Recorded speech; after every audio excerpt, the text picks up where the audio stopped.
கிருஷ்ணகிரி அருகே நிலப்பிரச்சினை காரணமாக சொந்த சித்தப்பாவை பெட்ரோல் ஊற்றி தீ வைத்த மகன் 70% காயங்களுடன் மருத்துவமனையில் அனுமதி.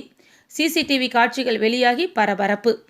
கிருஷ்ணகிரி மாவட்டம் காவேரிப்பட்டினம் அருகே உள்ள சந்தாபுரம் கிராமத்தைச் சேர்ந்தவர் 55 வயதான சின்னவன்.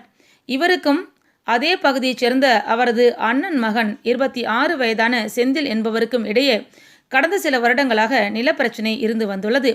செந்தில் தனது நிலத்திற்கு சின்னவன் நிலம் வழியாக செல்ல வேண்டிய சூழல் இருந்ததால் தனது நிலத்தின் வழியாக வரக்கூடாது, வேறு பாதையில் செல்ல வேண்டும் என சின்னவன் அவ்வப்போது செந்திலிடம் வாக்குவாதத்தில் ஈடுபட்டு வந்துள்ளார்.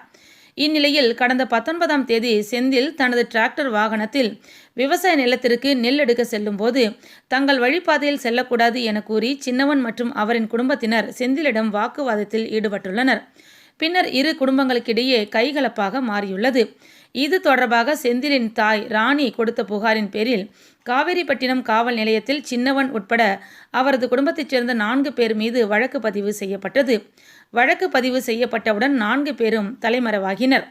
இந்நிலையில் இன்று காவேரிப்பட்டினத்தில் உள்ள தனது மாட்டு தீவன கடையில் அமர்ந்திருந்த சின்னவனை பார்த்த செந்தில் தனது கையில் வைத்திருந்த பெட்ரோல் கேனிலிருந்து பெட்ரோலை சின்னவன் மீது ஊற்றி பற்ற வைத்துள்ளார். இதில் முழுவதுமாக தீப்பற்றி எரிந்த சின்னவனை அருகில் இருந்தவர்கள் தீயை அணைத்து அவரை மீட்டு தனியார் வாகனம் மூலம் கிருஷ்ணகிரி அரசு மருத்துவக் கல்லூரி மருத்துவமனைக்கு சிகிச்சைக்காக அழைத்து சென்றுள்ளனர்.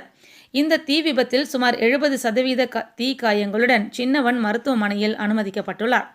நிலத்திற்கு செல்லும் வழி பிரச்சினை தொடர்பாக தனது சொந்த சித்தப்பாவை பெட்ரோல் ஊற்றி எரித்த சம்பவம் காவேரிப்பட்டினம் பகுதியில் பெரும் பரபரப்பை ஏற்படுத்தியுள்ளது.